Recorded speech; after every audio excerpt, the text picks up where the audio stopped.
Estamos grabando y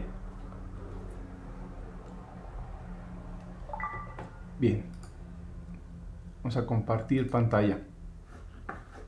Ok, bueno, pues vamos a continuar con lo que empezamos la clase pasada, que el tema es el tema de arreglos. Es la última unidad del curso y bueno, estaba subiendo unos archivos ahí al Teams. Básicamente son todos los archivos que hemos estado manejando de los proyectos, y el último archivo contiene más o menos lo que hemos estado viendo, lo que empezamos a ver la clase pasada. Déjenme mostrárselos. Es este archivo, se llama arreglos, pero en realidad trata sobre arreglos, pero también contiene el último proyecto, ¿sí? Entonces, quisiera platicarles hoy un poquito de qué va a tratar el último proyecto, para que puedan empezar ya a desarrollarlo. Antes del proyecto, digamos, antes de dejar oficialmente el proyecto, hay una pequeña serie de ejercicios que quisiera que viéramos. Quedarían como de tarea, como una siguiente tarea. Ahorita lo pongo así oficialmente en Teams. Y bueno, con estos ejercicios la idea es que empiecen a practicar el uso de arreglos y básicamente se preparen para la tarea para el proyecto que tendrían después, ¿no? Que ya lo dejamos oficialmente la próxima semana. Entonces, al principio de este documento, que ahorita lo pueden encontrar en la sección de archivos de Teams, pues básicamente se describe un poquito lo que vimos la clase pasada, ¿sí? Pero pues ya de una manera un poquito más, no sé, organizada tal vez, ¿no? Empezamos con una introducción, en donde platico un poco de las ventajas pues que tiene usar una computadora. En realidad, una computadora, pues ya cuando tú empiezas a procesar cantidades más grandes de información, es cuando se ve ya la ventaja de tener una computadora, ¿sí? Entonces, por ejemplo, ¿a qué nos referimos con grandes cantidades de información? ¿Sí? Bueno, piensen en aplicaciones que manejan imágenes y video, ¿sí? Por ejemplo, todo lo que tenga que ver con producción multimedia, diseño. En el caso de ustedes que son biomédicos, toda la parte de imagenología médica, ¿sí? Para darles una idea, vamos a usar aquí un poquito el pizarrón y déjenme explicarles cómo se almacena una imagen en la computadora. O sea, lo que vendría a ser una imagen digital. Vamos a poner aquí imágenes digitales. Bien, ustedes ya más o menos tienen la idea porque han estado usando la parte gráfica de processing. Entonces, ustedes ya saben que básicamente tenemos un espacio bidimensional que sería como un plano cartesiano, ¿sí? Pero en realidad este plano cartesiano es más bien como si fuera una matriz, ¿sí? Está dividido en renglones y columnas. Entonces vamos a ponerlo así. Estos son los renglones, estas son las columnas. Disculpen si no quedan muy derechas. Se supone que son todas igualitas y del mismo tamaño. Bien, este es un ejemplo así muy sencillo, con poquitos renglones y poquitas columnas, ¿sí? Básicamente lo que se hace en una imagen digital es que cada una de estas celdas o mosaicos se va a colorear de un cierto color, ¿sí? En realidad, pues vamos a tener muchas de estas celdas o mosaicos Déjenme ver si puedo aquí hacer algo para mostrarlo. Vamos a tomar... déjenme primero abrir algún programa que me permita... no, vamos a abrir cualquier cosa. Vamos a tomar esto, por ejemplo. ¿Sí? Y vamos a tomar una foto aquí. Vamos a suponer que le tomamos una foto a eso. Y déjenme guardarlo como un archivo. Vamos a ponerle en el escritorio. Vamos a abrir el archivo. Escritorio. Y por aquí debería quedar... Aquí está, captura de pantalla. ¿Sí? Entonces, esta es la imagen. ¿Sí? Podemos hacerla grande. ¿Sí? Podemos incluso hacer zoom. Creo que hasta ahí me deja hacer zoom.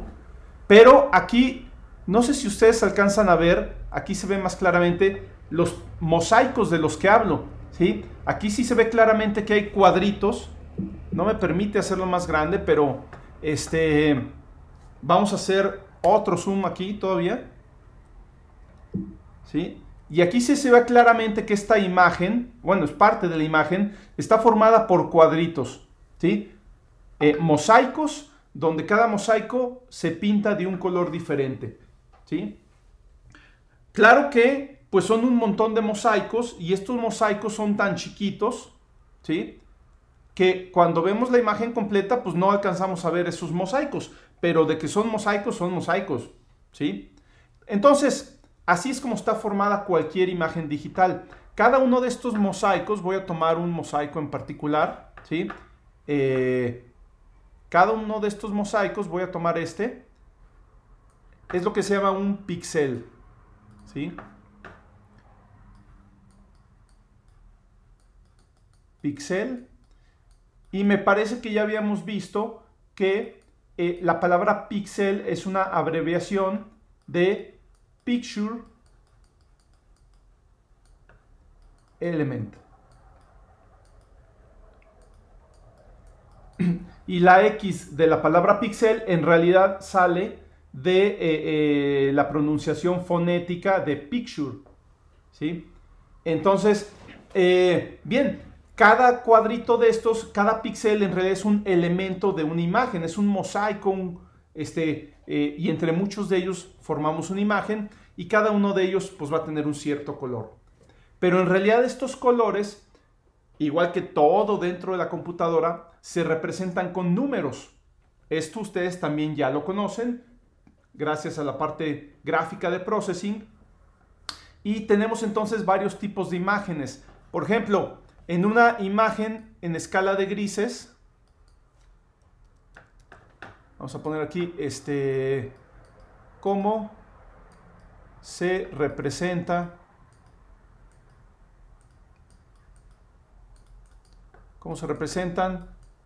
los colores. ¿Sí? Bueno, hay muchos formatos, ¿sí?, pero los clásicos son en una imagen que está en escala de grises, ¿sí?, escala de grises, o sea que solo podemos tener tonos de gris.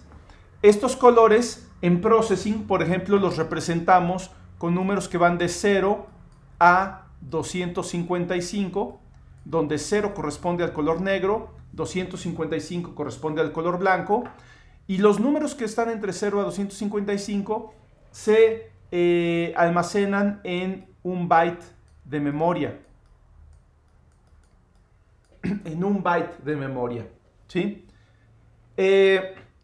Si la imagen es a color, por lo general se almacena en formato RGB, ¿sí?, rojo, verde y azul, donde cada componente de color, ¿sí?, vamos a tener la intensidad de cada componente de color R, G y B, y la intensidad de cada componente tiene un valor de 0 a 255, ¿sí?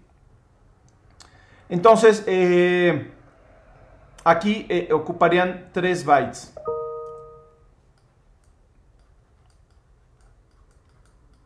¿sí? Sin embargo, manejar números de 3 bytes en la computadora es complicado porque a las computadoras les gustan las potencias de 2, ¿sí? O sea, 1, 2, 4, 8, 16, 32, 64, 128, etc. ¿Por qué? Porque las computadoras manejan el sistema binario, ¿sí? Es como para nosotros, que estamos acostumbrados a manejar el sistema decimal, es mucho más fácil entender las cantidades en términos de potencias de 10, ¿sí? O sea, 1, 10, 100, 1000, 10,000, 100,000, 1,000,000, etc. ¿Sí? Para la computadora es más fácil entender las cosas en potencias de 2 o agrupar las cosas en potencias de 2. O sea, por ejemplo, si tú vas al banco, ¿sí? Y pides que, no sé, vas a sacar dinero o pides que te cambien un billete o lo que sea, por monedas, pues igual y te van a dar monedas de 10 pesos, ¿sí? Pero en montoncitos de 10 monedas de 10 pesos, ¿sí? Porque cada una de ellas, cada montoncito son 100 pesos. No te van a dar montoncitos de 7 monedas de 10 pesos, porque entonces ahí contarlas se vuelve más difícil, ¿sí? Igual, te van a hacer montoncitos de billetes de 100 pesos, para que sean, no sé, 10 billetes de 100 pesos o 100 billetes de 100 pesos, y que sepas que ahí en cada montoncito tienes 10,000 pesos, ¿sí? Entonces, la computadora es igual, pero la computadora quiere que le cuentes todo en binario. Entonces, no le gusta representar datos con 3 bytes. Entonces, los colores en RGB normalmente se extienden a ocupar 4 bytes, ¿sí? Parecería un desperdicio porque uno diría, bueno, de cada 4 bytes solo estoy ocupando 3 y desperdiciando 1, pero para que no se desperdicie, el cuarto byte se puede utilizar para diferentes cosas. Por ejemplo, Processing lo puede utilizar como canal alfa en un formato que se llama ARGB, ¿sí? Que significa alfa más RGB. Y ahí sí, cada componente, son 4 componentes, las componentes RGB y la componente alfa, donde la componente alfa representa la opacidad, ¿sí? Si tiene el valor máximo, que sería 255, entonces la figura se dibuja completamente opaca. Si tiene un valor intermedio, se dibuja con una cierta transparencia, ¿sí? No sé si esto lo llegamos a ver en Processing, puede ser, pero yo puedo dibujar con transparencia. Entonces, por ejemplo, vamos a dibujar, vamos a poner size 600,400. Y vamos a dibujar un círculo. Estoy casi seguro que sí lo llegamos a ver. 150,200 con diámetro 200. Más bien con diámetro 300. Este va a ser un círculo azul, entonces le ponemos fill 0,0,255. Eso es color azul. Y luego vamos a poner otro círculo rojo.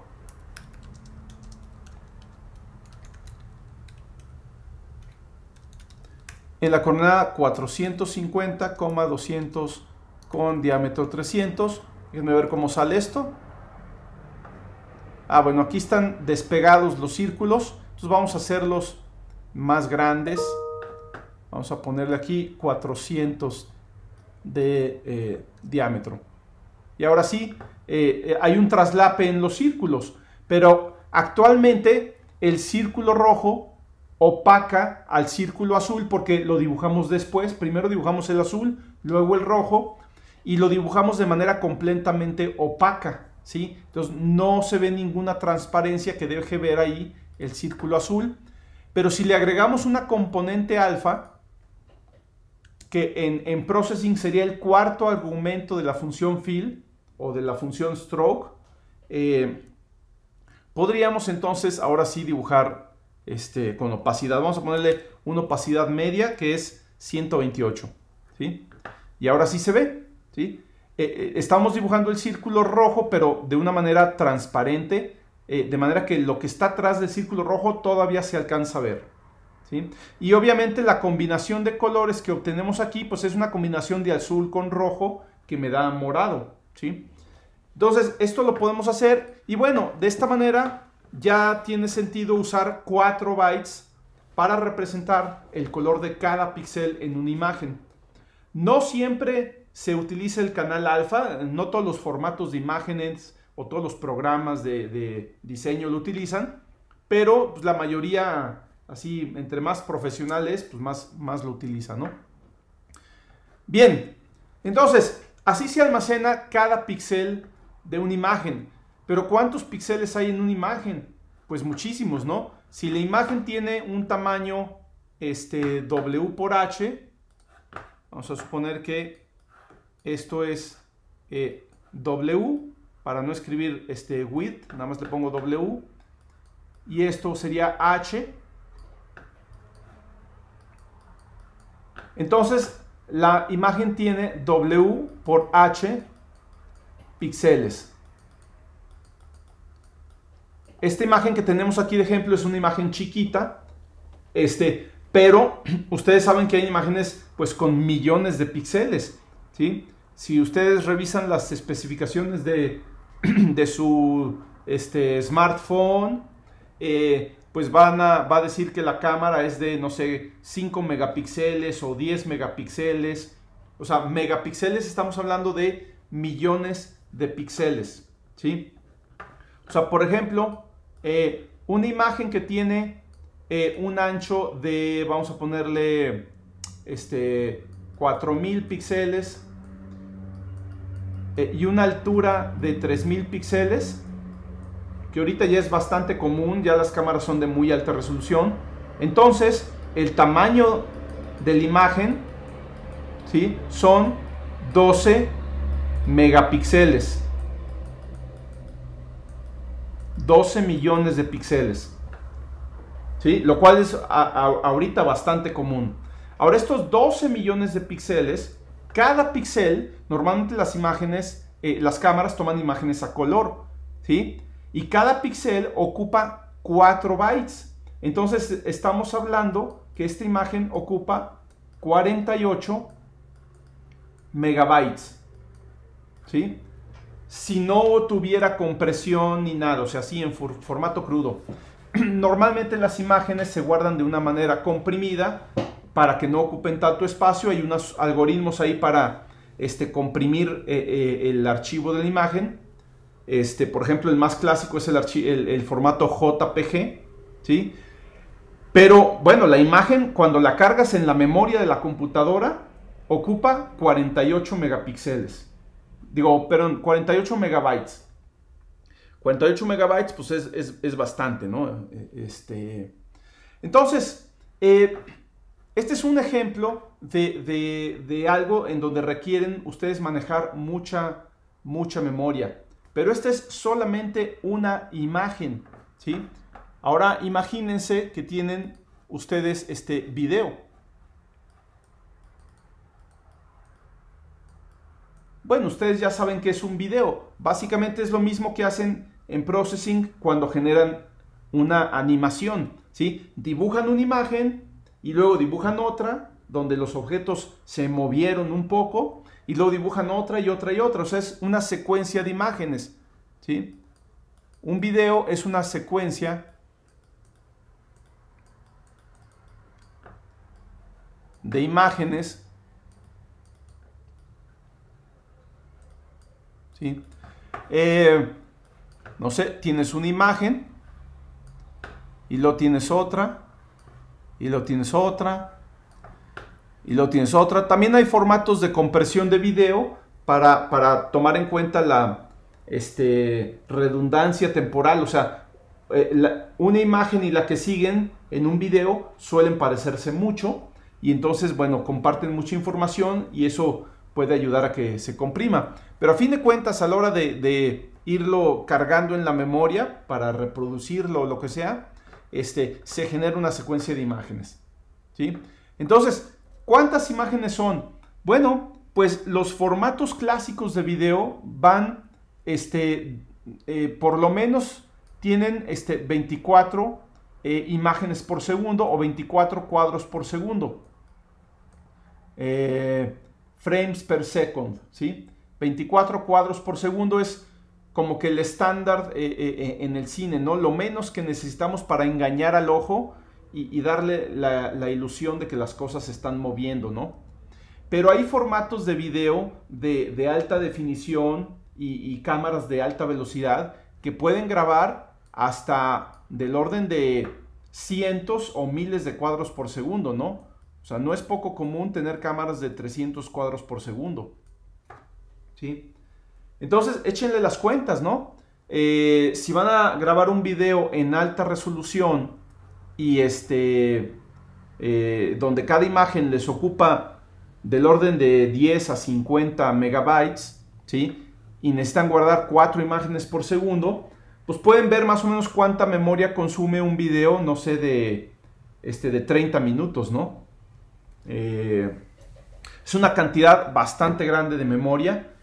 Y bueno, hay que buscar la manera de hacer que nuestros programas, si van a procesar video o algo así, puedan manejar esa cantidad de memoria, ¿sí? Algo muy similar al video son las imágenes médicas. Bueno, déjenme, le quito aquí el acento. Vamos a ponerle imagenología médica.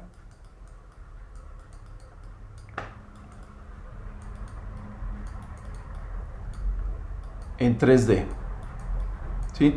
Ahorita hay muchas técnicas de imagenología médica que les permiten obtener imágenes tridimensionales de pues diferentes tejidos, no sé, del cerebro, de los órganos, de los huesos, etcétera, ¿no? Entonces, en la imagenología 3D, lo que ocurre es que se sacan imágenes de cada tejido, pero desplazándose un poco a lo largo de una dirección. Entonces, yo soy muy malo para dibujar esto. Déjenme ver si podemos encontrar algo aquí,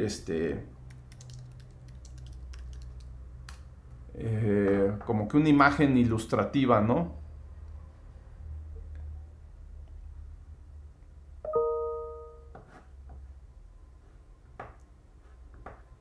Yo creo que este está padre, ¿no? Entonces déjenme...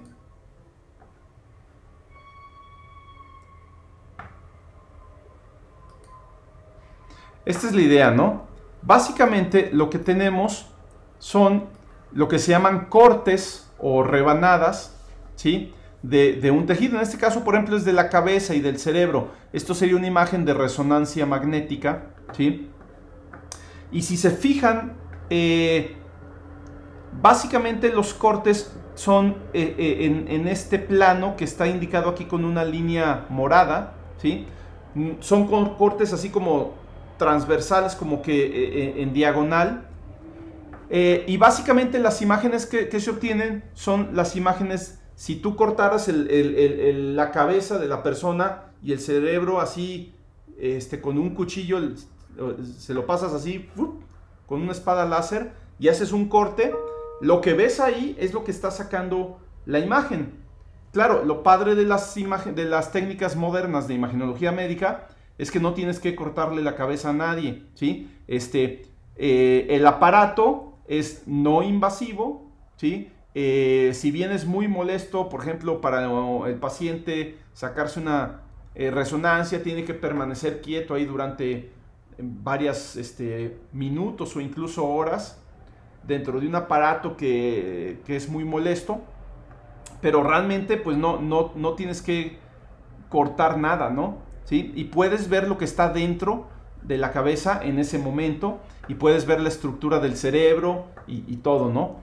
Entonces, bueno, ya ustedes más adelante llevarán cursos de imagenología médica, procesamiento de imágenes, todo eso, pero con estas técnicas se pueden hacer un montón de cosas, ¿sí? Por ejemplo, aquí se está detectando una especie de tumor, ¿sí? Usando un proceso que se llama segmentación de imágenes, ¿sí? Y este tumor se puede segmentar en una imagen tridimensional para localizarlo, ver qué tamaño tiene, y todo esto ayuda, por ejemplo, no sé, para diagnóstico, a la hora de hacer la operación, etcétera, ¿no?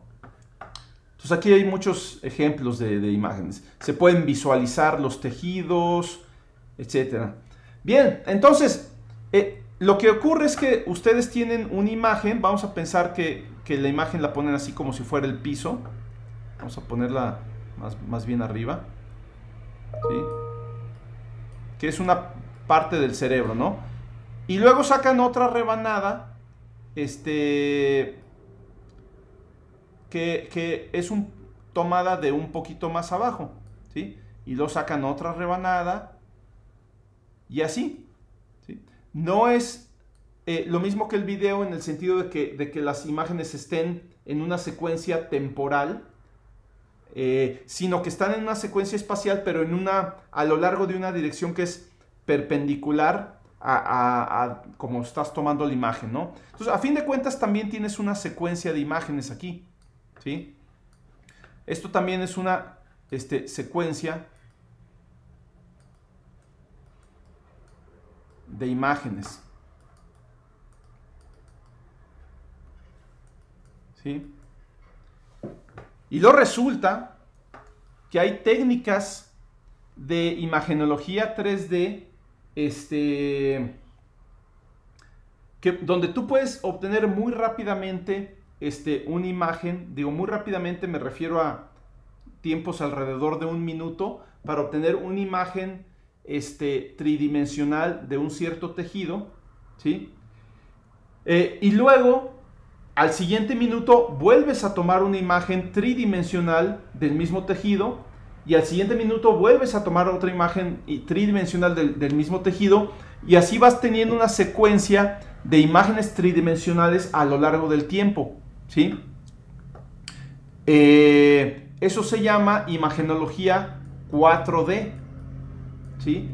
Porque tienes las imágenes en 3 dimensiones, pero las vas adquiriendo a lo largo del tiempo una y otra vez. Entonces agregas una 4ª dimensión, que es el tiempo, ¿sí?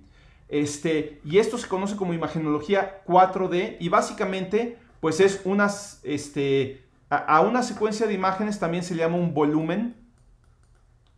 Y en la imagenología 4D tendrías una secuencia de volúmenes, ¿sí? Donde tú puedes ver cómo se van moviendo los tejidos a lo largo del tiempo, o por ejemplo cómo se van irrigando de sangre a lo largo del tiempo. Eso se llama imagenología funcional, porque ves la fisiología en ese momento, cómo va funcionando las cosas internamente, ¿sí?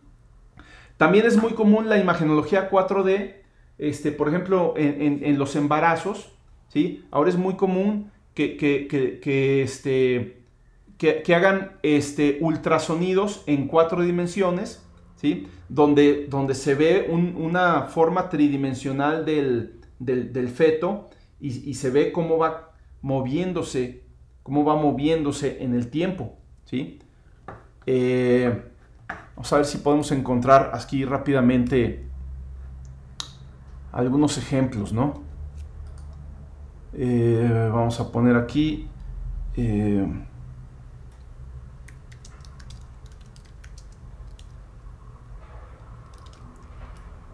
vamos a ver si vemos algo de resonancia funcional. Si trabajas en equipo, tienes que usar Monday.com. Ay, perdón por los anuncios.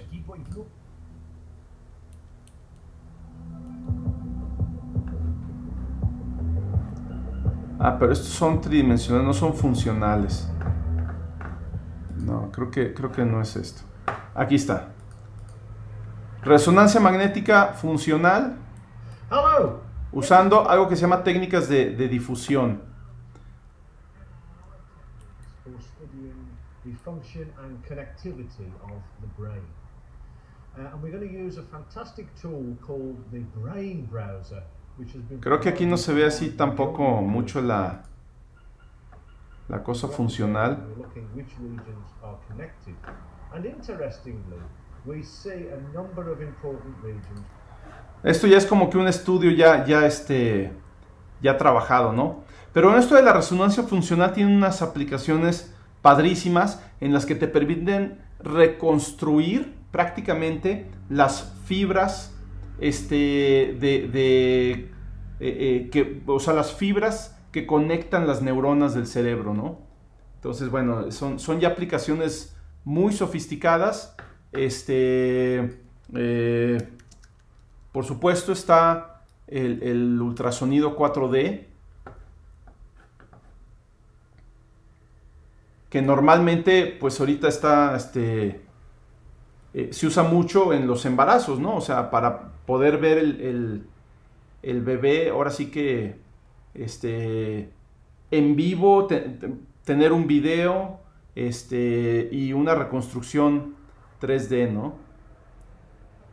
O sea, aquí se ve cómo ha ido progresando, ¿no? Primero lo estamos viendo en 2 dimensiones.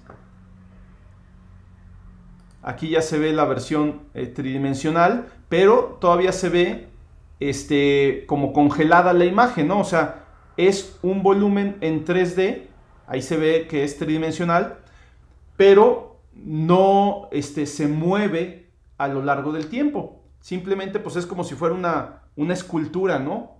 Que no se mueve, ¿sí?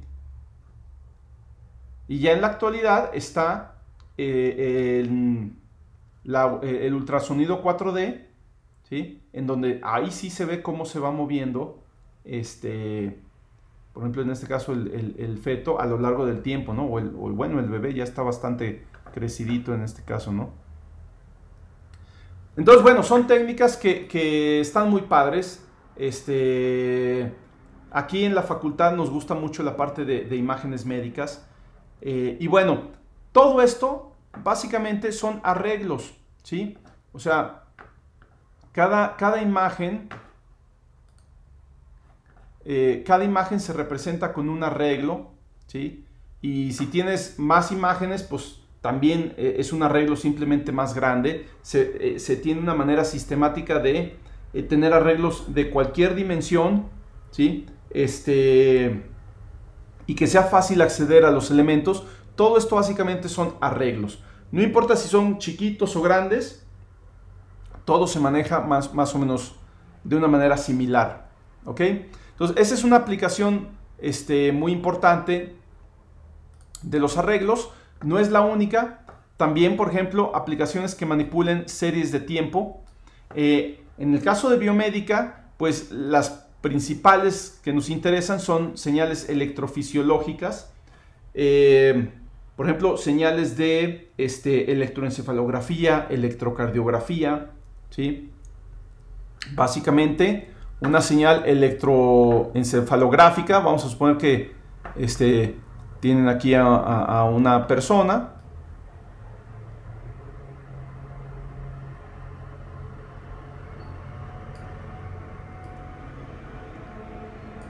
Bueno, tiene un chipote ahí, ¿sí? Y lo que hacen es conectarle electrodos, o sea, son unas plaquitas receptoras, ¿sí? Le conectan unos electrodos con unos cables ahí. Eso es un electroencefalograma. Y cada uno de estos electrodos va a captar una señal. Una señal no es más que una serie de tiempo digitalizada, ¿no? O sea, es algo que va cambiando a lo largo del tiempo, ¿sí? Y que se almacena de manera digital como una secuencia de números, ¿sí? Entonces, básicamente esto, una vez que se digitaliza,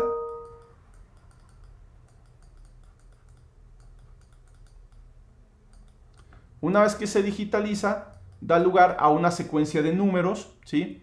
Que básicamente pues es un arreglo, ¿sí? ¿Sí? Por ejemplo, aquí podríamos tomar, no sé, este valor este valor, o sea, la altura de la señal en estos valores que estoy pintando como de color rojo, ¿sí? Y pues ya de ahí sacamos numeritos, ¿no? Aquí la altura era 3.8 y luego en el siguiente la altura era 4.2 y luego en el siguiente era 5.1 y luego era otra vez 4.3, ¿sí? Y así, ¿no? Un montón de numeritos, ¿sí? ¿Cuántos numeritos? Pues va a depender de qué tan larga es esta señal y de qué tan espaciados estás tomando estos números, ¿no? Estos valores, ¿sí? Ya llevarán ustedes también un curso de procesamiento digital de señales, donde van a ver todo esto, ¿sí? Pero nosotros esta serie de números la podemos ver como un arreglo, o sea, es una serie de números que tenemos almacenados en varias variables y lo podemos ver como un arreglo. Por ejemplo, podría ser A subíndice 0, A subíndice 1, como lo vimos la clase pasada, ¿no? ¿Sí? Nada más que no tenemos una sola señal. Normalmente en un electroencefalograma se ponen pues entre 4 y pueden ser hasta 100, 250 electrodos, ¿sí? Dependiendo de la aplicación, ¿sí? Pueden ser poquitos, desde 1 o 2, para aplicaciones así de juguete, hasta aplicaciones ya científicas donde se ponen docenas o incluso cientos de electrodos, ¿no? Entonces, no tenemos una señal, sino por cada uno de estos, por cada electrodo tenemos una señal diferente. O sea, para este electrodo vamos a tener otra señal, para este electrodo vamos a tener otra señal, ¿sí? Y cada una de estas señales hay que digitalizarla y generar su secuencia de números, ¿no? Bueno, toda esta información, es un montón de información, se guarda en arreglos. Y normalmente hay muchas razones para hacer un electroencefalograma, pero en estudios científicos normalmente se tienen que hacer muchas pruebas a mucha gente para probar alguna hipótesis, ¿no? O sea, por ejemplo, igual yo quiero probar la hipótesis de que, bueno, cuando una persona está viendo películas de terror, se excita el lóbulo temporal del cerebro, ¿no? Bueno, no sé, por decir algo, ¿no?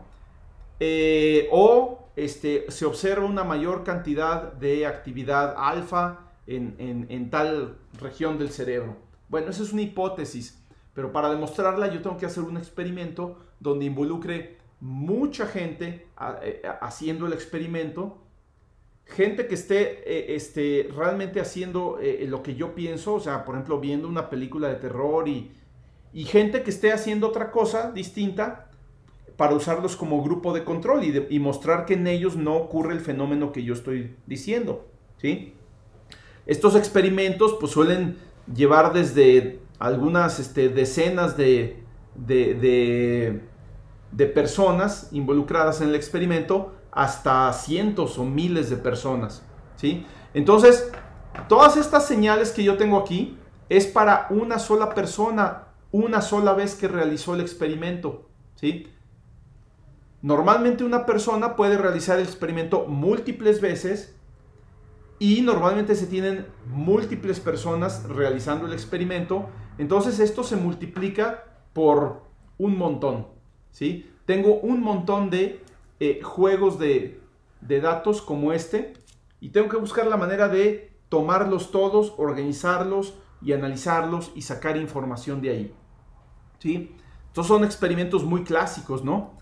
Y así como puede ser de electroencefalograma, que es la actividad eléctrica del cerebro, puede ser algún experimento de electrocardiografía, la actividad eléctrica del corazón, o señales respiratorias, o actividad eléctrica de los músculos, que se llama electromiografía, ¿sí?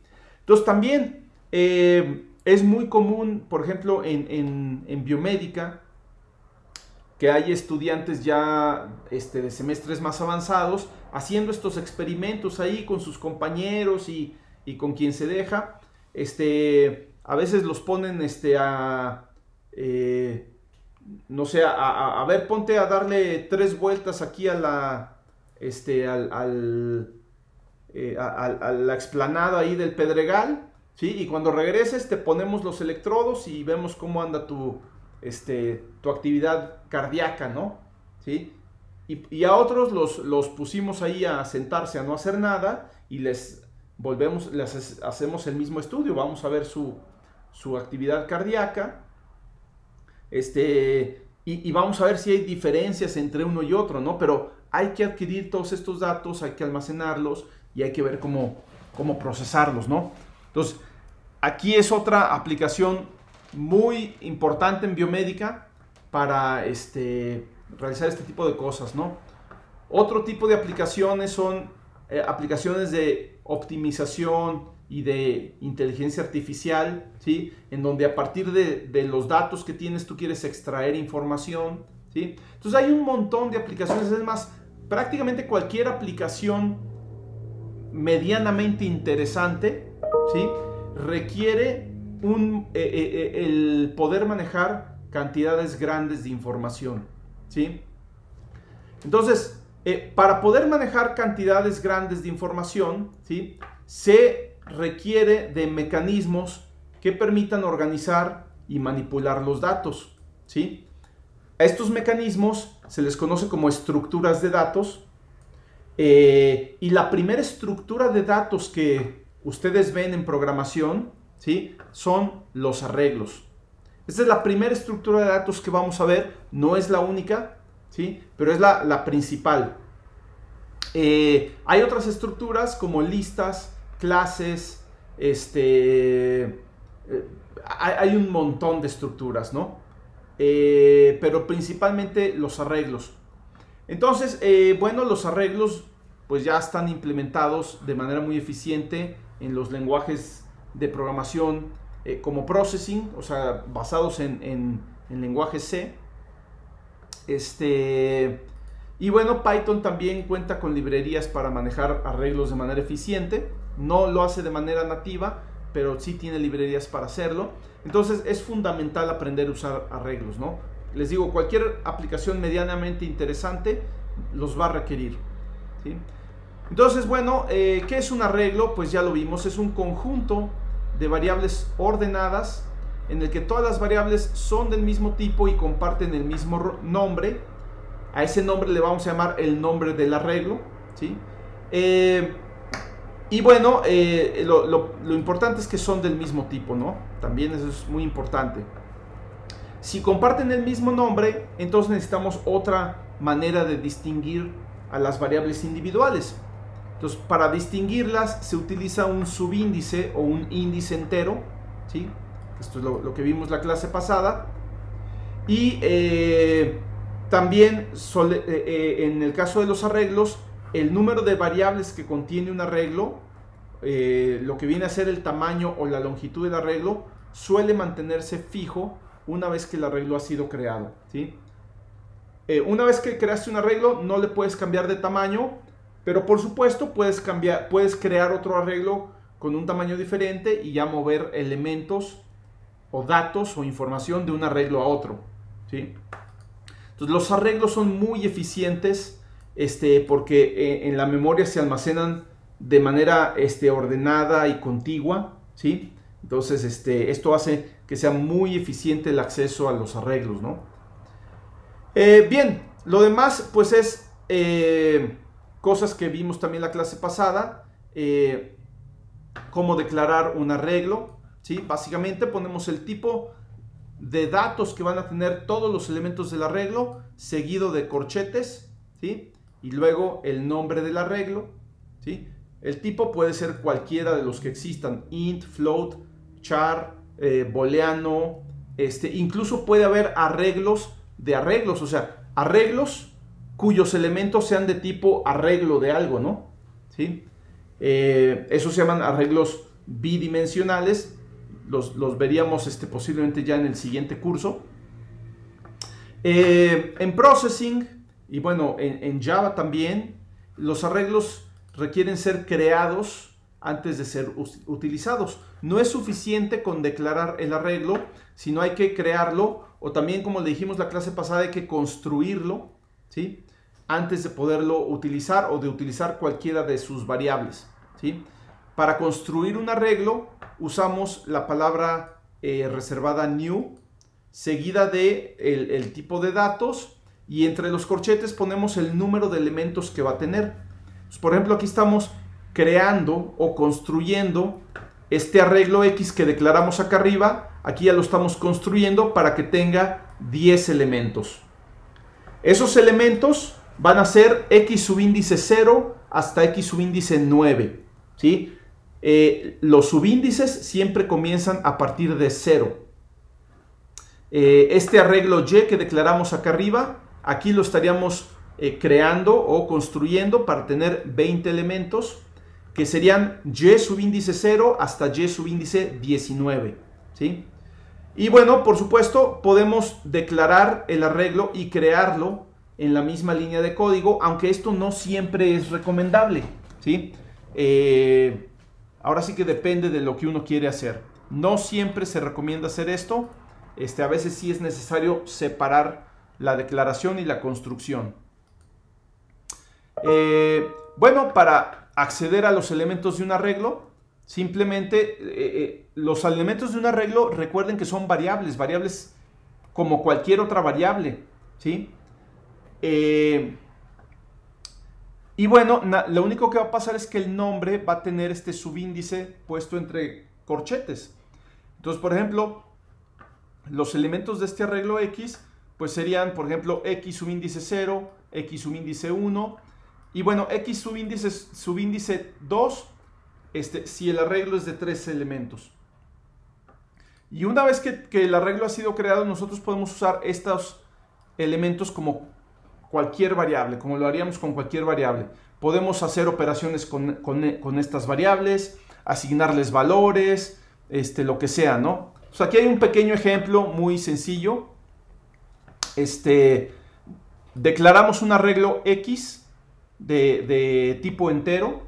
Decimos que el arreglo es de tipo entero, y lo que quiere decir esto es que todos los elementos de X son de tipo entero, ¿sí?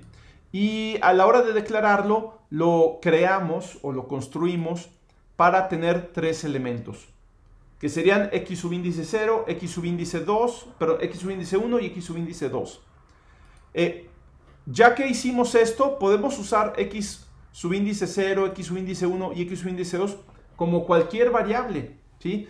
Puedo asignarle un valor a X subíndice 0, asignarle otro valor a X subíndice 1, hacer una operación con estas variables y asignar el resultado a otra de esas variables y ya, ¿sí? Aquí, por supuesto, lo que haría este pequeño programa es imprimir el número 12 en la consola, que sería el resultado de esta operación, ¿sí?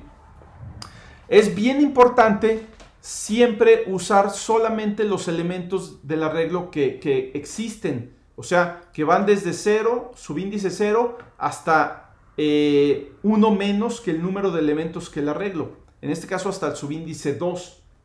Si tratamos de usar subíndices que están fuera de este rango, vamos a obtener un error en tiempo de ejecución. Esto quiere decir, es un error que va a hacer que el programa termine abruptamente, ¿sí?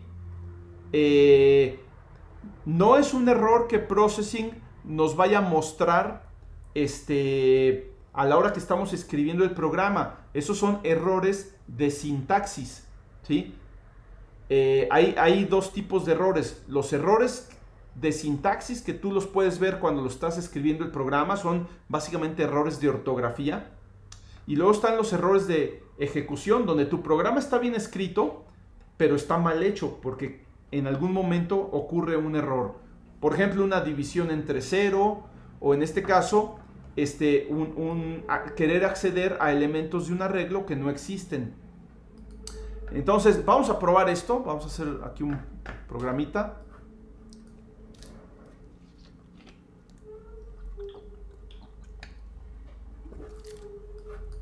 Bien, entonces vamos a copiar esto tal cual, ¿no? Vamos a declarar. A ver, perdón, aquí estoy teniendo... Ya. Declaramos un arreglo X y lo creamos. Ya me acostumbré al teclado de mi casa. Lo creamos para tener 3 elementos. Le asignamos un valor a X subíndice 0, 5, X subíndice 1 igual a 7. Después de un rato nos vamos a aburrir de decir tanto la palabra subíndice y nada más vamos a decir X0 igual a 5, X1 igual a 7, X2 igual a X0 más X1. Nada más que siempre que digamos esto, o que lo digamos de esta manera, hay que estar bien conscientes del contexto. O sea, esta le puedo llamar X1 y esta también le puedo llamar X1, pero son cosas bien diferentes. Este es el elemento con subíndice 1 del arreglo X y esta es una variable completamente diferente que se llama X1. Entonces, yo aquí, abusando del contexto, puedo decir X0 igual a 5, X1 igual a 7, X2 igual a X0 más X1. Pero si por alguna razón yo tuviera declaradas variables X0, X1 y X2, entonces ya se vuelve confuso, ¿sí? Porque cuando digo X1, ya no sé si me refiero a X subíndice 1 o a esta variable X1, que son completamente distintas, ¿sí? Entonces nada más tener cuidado con eso a la hora de mencionar las cosas, ¿no? Bien, luego simplemente imprimimos el valor de X subíndice 2 y que bueno, si esta computadora tan cara sirve, debe dar 12. Ahí está, 12, ¿sí?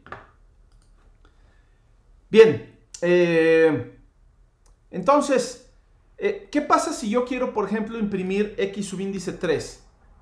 Fíjense que no me marca esto como un error de sintaxis o como un error de ortografía, ¿sí? Porque en realidad mi programa está bien escrito. Si yo le pusiera X subíndice, no sé, W, aquí hay un error de ortografía porque esta W, pues es una variable, pero no está declarada en ningún lado, ¿sí? Es válido poner aquí cualquier expresión que me dé un resultado entero. Y bueno, 3 es un número entero, ¿sí? Pero en este momento Processing no tiene forma de saber que este subíndice no es válido. Eso va a ocurrir hasta que yo quiera ejecutar el programa y a la hora que lo quiero ejecutar, ¡pum!, el programa truena, o sea, se detiene abruptamente, no se llega a ejecutar con un error de este tipo, ¿no? Que dice array index out of bounds, ¿sí? O sea, el subíndice del arreglo está fuera de rango, ¿sí? Y esto produce un error que se llama una excepción. Una excepción es un error que ocurre en tiempo de ejecución, o sea, cuando el programa se está ejecutando, ¿sí? Ocurrió una situación excepcional que el programa no tomó en cuenta. Entonces, por eso se llaman excepciones. Es una situación excepcional que el programa no está manejando de manera adecuada, ¿sí? Y bueno, me dice que estuve tratando de acceder a un arreglo con un subíndice fuera de rango y el subíndice que le quise poner fue 3, ¿sí? Bueno, pues sí, aquí le quise meter el subíndice 3 y nada más debería llegar hasta el subíndice 2, ¿sí? Lo mismo ocurre si trato de poner subíndices negativos, ¿no? ¿Sí? Si yo trato de poner un subíndice que no sea entero, eso sí es un error de sintaxis, porque ahí sí rápidamente Processing se da cuenta de que estoy poniendo algo que no es entero. Por ejemplo, 5.8, ¿sí? Aquí me dice, hay una discrepancia de tipos. El tipo float no coincide con el tipo int. Me dice, o sea, yo estoy esperando un entero y tú me pones algo que es de tipo float. Bueno, pues sí, es correcto, ¿no? Aquí debería ser entero. Pero si le pongo el 5, eso es entero y el analizador sintáctico de Processing lo ve bien, ¿sí? A la hora de ejecutarlo es cuando ya no funciona, ¿sí? Y es que processing en realidad nunca, no tiene forma de saber siempre qué tamaño va a tener un arreglo, ¿sí? Hasta que el programa se ejecuta, porque resulta que lo que yo pongo aquí puede ser una variable, y lo que pongo aquí puede ser también una variable, con que sea algo entero, ¿no? Entonces, bueno, poco a poco vamos a ir viendo esos casos, ¿no?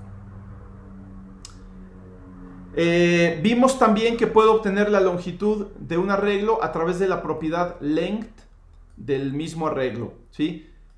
Cuando hablo de la propiedad length, eso lo vamos a ver con más claridad el próximo curso, pero básicamente pongo el nombre del arreglo y luego un punto y luego el nombre de la propiedad, x.length, ¿sí? Entonces aquí lo puedo poner, vamos a imprimir print ln, la longitud del arreglo es x.length. Esto del x punto, o por qué aquí va un punto, lo vamos a ver con más claridad el siguiente semestre, ¿no? Programación avanzada.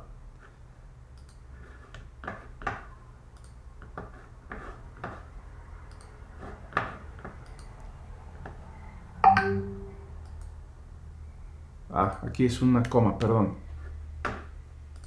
Entonces ahí está. La longitud del arreglo es 3 y el valor de x subíndice 2 sigue siendo 12. ¿Sí? Esta propiedad length yo no la puedo modificar, ¿sí? O sea, uno podría pensar que es muy tentador decir, oye, pues ahora necesito que mi arreglo ya no tenga 3, sino que tenga 4 elementos. Entonces vamos a decir que la longitud del arreglo ahora sea igual a 4 para tener otro elemento, ¿sí? Ya desde aquí tengo un error de sintaxis, ¿sí? Me dice el campo array.length, o sea, la propiedad length de este arreglo no se le puede asignar un valor, ¿sí? Entonces, no, yo no puedo asignarle valores a esto, ¿no?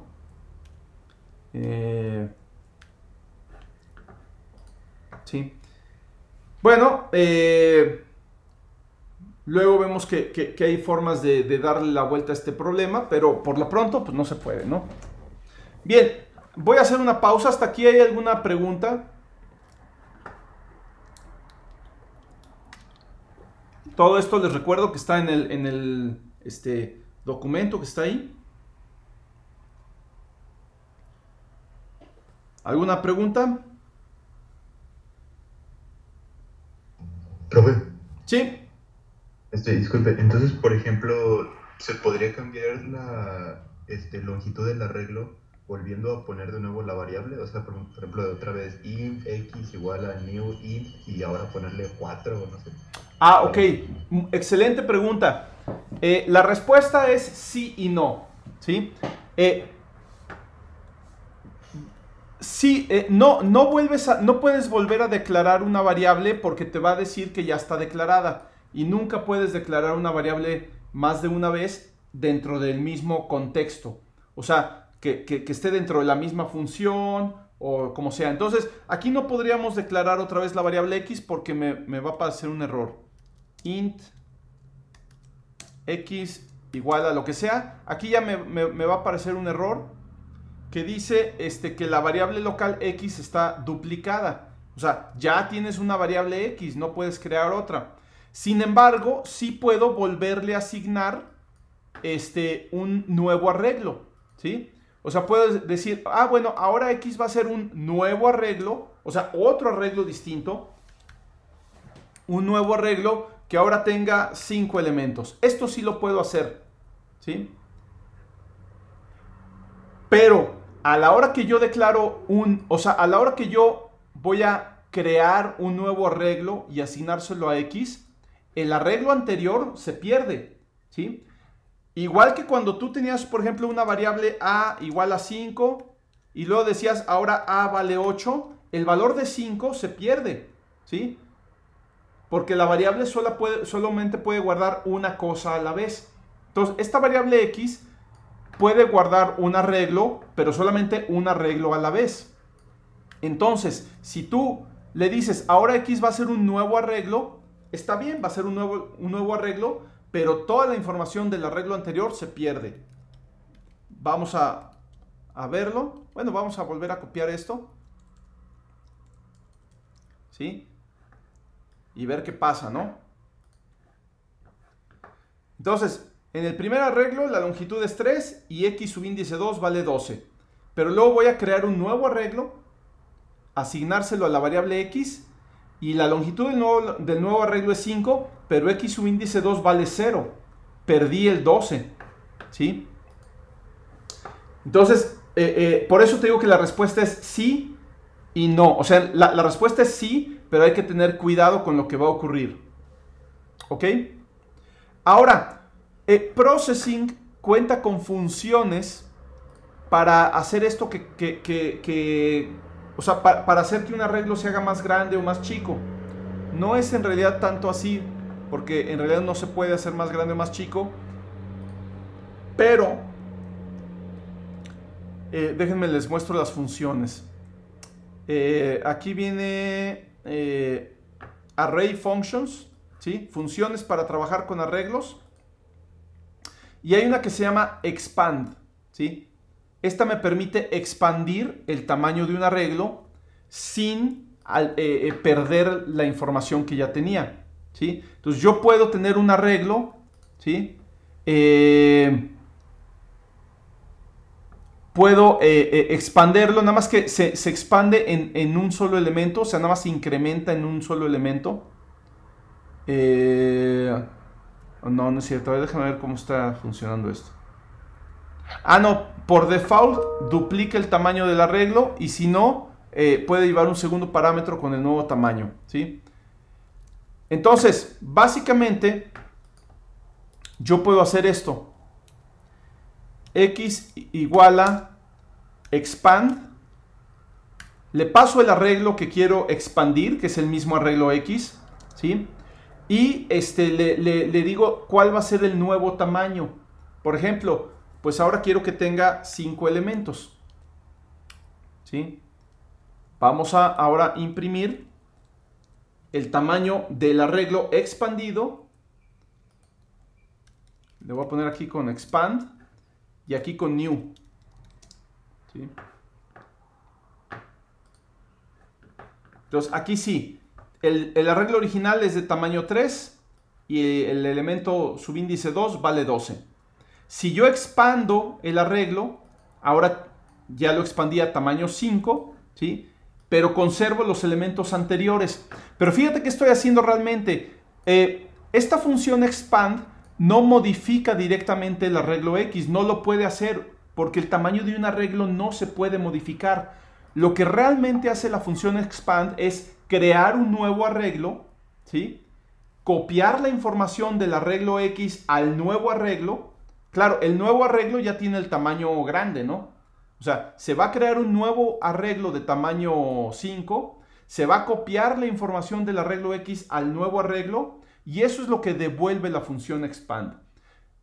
Este arreglo expandido yo lo puedo asignar a la misma variable X para reemplazar el arreglo anterior y quedarme nada más con el arreglo expandido, o puedo asignárselo a una variable nueva para tener los dos arreglos, el original y el expandido.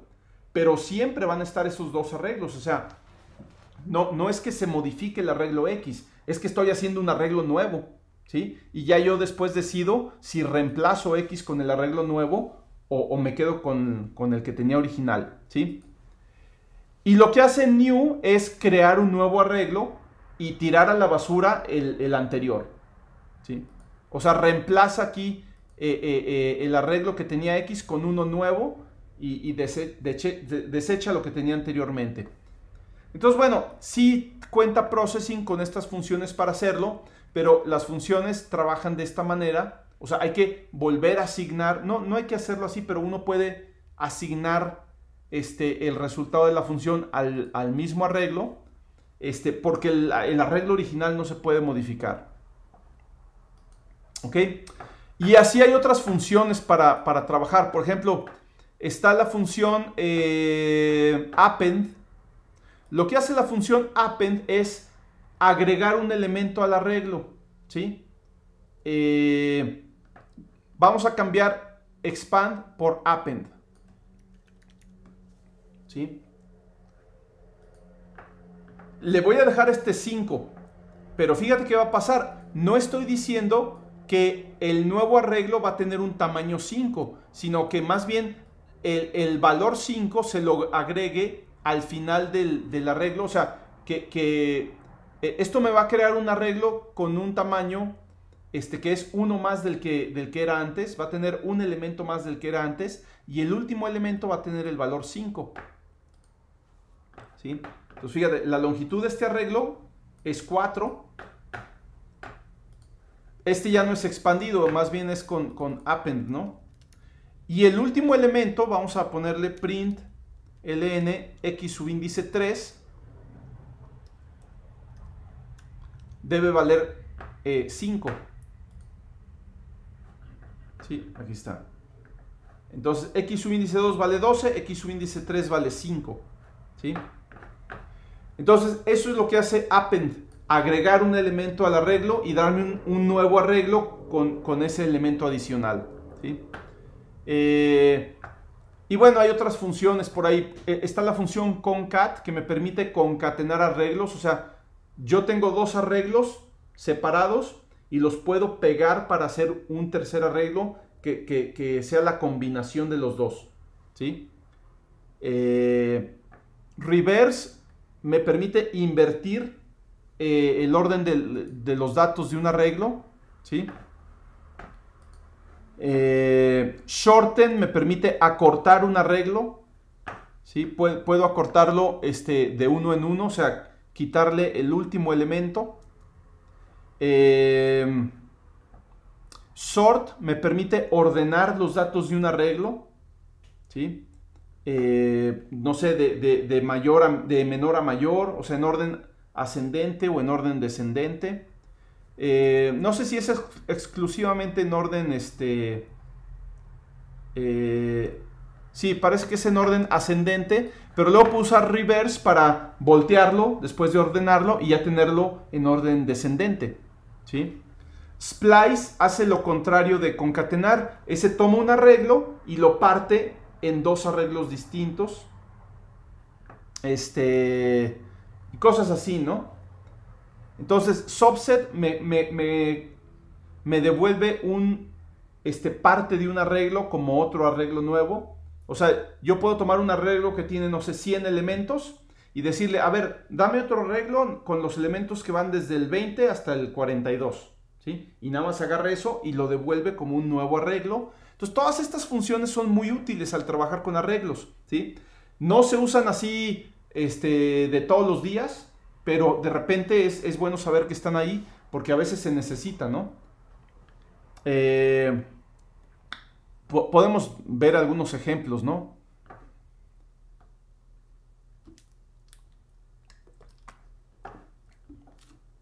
Ok, no sé si, de hecho, en el documento vienen más adelante unos ejemplos, pero déjenme primero hacer algunos procesos clásicos con arreglos, ¿no? Vamos a generar un arreglo. Normalmente, un arreglo no se usan las variables individuales como lo hizo ahorita. O sea, rara vez dices x subíndice 0 igual a tanto, x subíndice 3 igual a tanto, esto es igual a x subíndice 0 más x subíndice 1. Rara vez lo haces así porque entonces pues es como si usaras variables comunes y corrientes y pierdes todas las ventajas de los arreglos. La gran ventaja de los arreglos, como lo vimos la clase pasada, es que dentro del subíndice no tienes que poner necesariamente un número fijo. Puedes poner una variable, ¿sí? O puedes poner una expresión que te dé un entero. Y de esa forma acceder a los elementos a través de ciclos o a través de distintos algoritmos que te permitan realmente procesar muchos datos usando pocas instrucciones, ¿sí?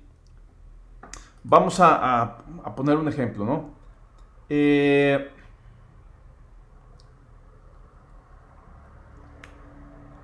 Vamos a suponer que tenemos un arreglo, no sé, aquí le voy a poner de 10 elementos, ¿sí?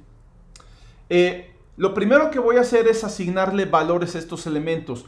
Ahorita pues simplemente voy a usar valores aleatorios para no tener que andarle poniendo ahí cosas, pero normalmente estos valores tú los sacas de algún lugar. Por ejemplo, si tu arreglo va a tener la información de una imagen, pues vas a cargar un archivo de imagen, ¿no? Un archivo JPG o un archivo de algún tipo, ¿no? Y luego ya trabajar con los datos del arreglo como si fueran los colores de los píxeles.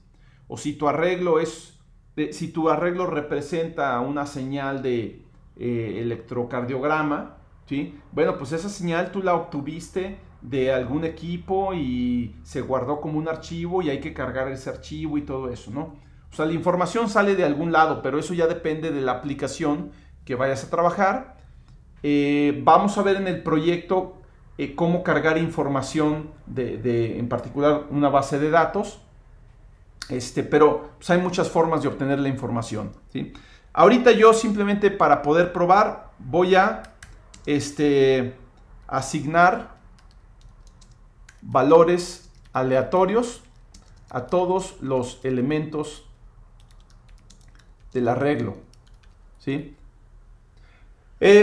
Y normalmente para hacer esto uno tiene que hacer lo que se llama recorrer el arreglo, ¿sí? A cada rato, cuando trabajan con arreglos, a cada rato van a hacer un recorrido del arreglo, y un recorrido del arreglo significa hacer un ciclo que recorra todos los elementos para hacer algo con ellos. ¿Hacer qué? Pues ya depende, ¿no? Pero vamos a hacer varios recorridos aquí. El primero de ellos va a ser para asignar valores aleatorios a los elementos. Voy a declarar una variable i para usarla como contador del ciclo. Por cierto, hace unos días fue el día del contador, entonces, bueno, felicidades a la variable i. I menor que... Aquí, esto es bien importante. Aunque sabemos que este arreglo tiene 10 elementos, traten siempre de poner, ¿sí? Acostúmbrense siempre a poner x.length, ¿sí? No asuman que ustedes saben cuántos elementos tiene el arreglo, nomás porque lo están viendo aquí, ¿sí? ¿Por qué? Porque poner x.length nos va a pedir que en cualquier momento cambiemos este número y todo el programa sigue funcionando correctamente, ¿sí? Entonces, acostúmbrese a usar la propiedad x o la propiedad length del arreglo, ¿no? Y más. Entonces, este es un ciclo donde la variable i empieza valiendo 0 y se va a ir incrementando de 1 en 1. Y el ciclo se va a ejecutar mientras i sea menor que length, o sea, desde i igual a 0 hasta i igual a length menos 1, cubriendo todos los elementos del arreglo, ¿sí? ¿Qué vamos a hacer dentro del ciclo? Pues lo que pongamos entre las llaves, o sea, esta es la estructura general de un recorrido para un arreglo, ¿sí? Esta es la estructura general para recorrer un arreglo, y ya lo que queramos poner aquí adentro del ciclo es, pues depende de lo que le queramos hacer al arreglo, ¿sí? Vamos a asignarle valores. Entonces, al elemento subíndice i, no el 1, ni el 2, ni el 0, ni el 3, sino al elemento subíndice i, pensando que i va a recorrer todos los elementos, ¿sí? Y lo que hagamos aquí se le va a hacer a todos los elementos del arreglo, ¿sí? ¿Qué vamos a hacerle a todos los elementos del arreglo? Pues asignarles un valor aleatorio, random. Vamos a poner un rango de 0 a 10, o vamos a ponerle a 100, ¿sí? Y aquí tengo un problema porque random me da valores de tipo flotante y la variable es de tipo entero. Entonces, bueno, simplemente voy a tomar la parte entera, ¿sí? Aquí tendría yo números enteros entre 0 y 99. ¿Ok? Entonces, bueno, ese es un recorrido que estamos haciendo para asignar valores aleatorios a los elementos, ¿sí? Estaría bueno poder ver los elementos del arreglo, poderlos imprimir. Entonces, bueno, vamos a hacer otro recorrido para imprimir los elementos.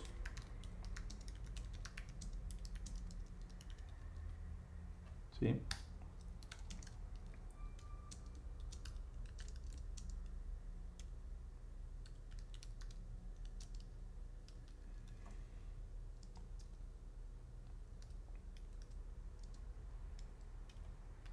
a poner print XY y vamos a poner un poco de separación ahí. Vamos a poner una coma para separar un elemento de otro.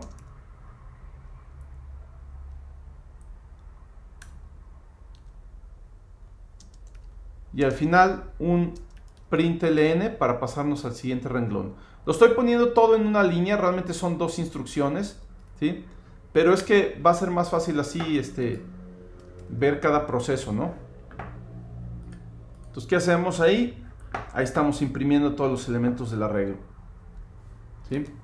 Fíjense que al final me imprimió 4 coma. Esta coma está de más porque realmente ya no hay más elementos.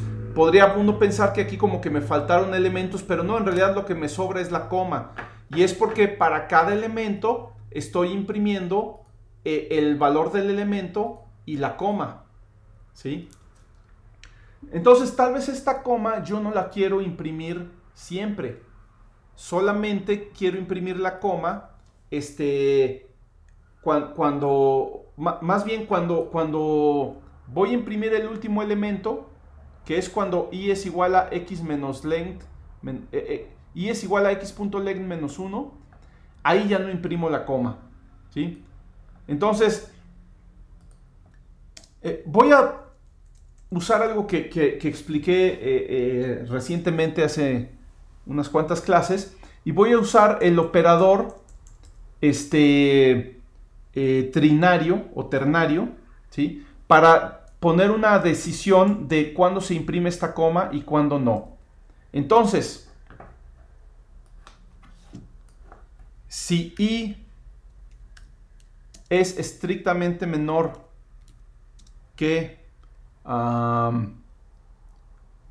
x.length menos 1, o sea, si no he llegado al último elemento, entonces la expresión va a devolver la cadena con la coma, y si no, pues devuelve una cadena vacía, ¿sí? Y el resultado de esta expresión es lo que se va a imprimir dependiendo de esta condición. Si esta condición es verdadera, se va a imprimir esto. Si la condición es falsa, se va a imprimir esto, o sea, no se va a imprimir nada, ¿sí? Entonces, fíjense, ahí ya no sale la coma. Claro, cambiaron los valores porque los valores se generan de manera aleatoria, pero lo que quería era quitar la coma del final, ¿sí? Y fíjense que lo hice sin poner un if. O sea, claro, la versión, otra alternativa para hacer esto era poner aquí, pero ya me queda algo así, ¿no? Si i es menor que x.length menos 1, entonces imprime como lo teníamos, ¿no?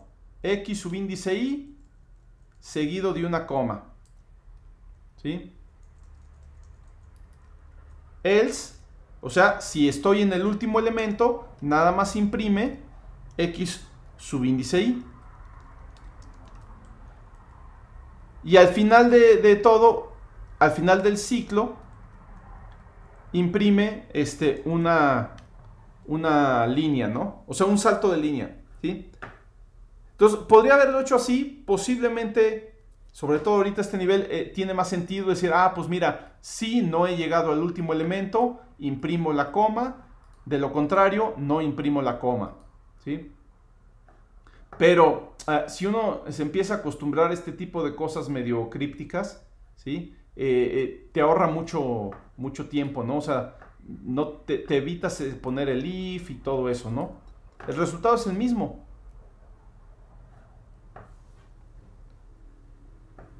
¿Ok?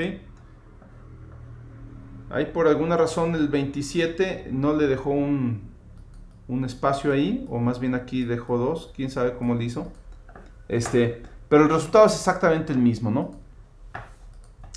Bien, lo voy a dejar esto así como comentario, ¿no? Usen la versión que se les haga más fácil, ¿sí? A mí nada más como que me gusta que conozcan este tipo de trucos, porque primero puede que lo lleguen a ver ahí en algún programa, ¿sí? O si alguno de ustedes ya se empieza a clavar más en la programación, pues igual empieza a usar este tipo de cosas, ¿no? Ok. Bien, entonces ya sabemos cómo imprimir todos los elementos de un arreglo, ¿sí? ¿Qué más podemos hacer? ¿Sí? Vamos a suponer que nos interesaría, podemos probar las funciones de processing, ¿no? Por ejemplo, sort, ¿sí? Sort lo que hace es, yo le paso un arreglo y me devuelve un nuevo arreglo, o sea, me va a crear otro arreglo donde los elementos son los mismos que el arreglo original, pero en orden, ¿sí? Entonces vamos a poner, por ejemplo, x igual a sort x, ¿sí? Para ver qué hace ese sort. Y luego voy a volver a imprimir los elementos.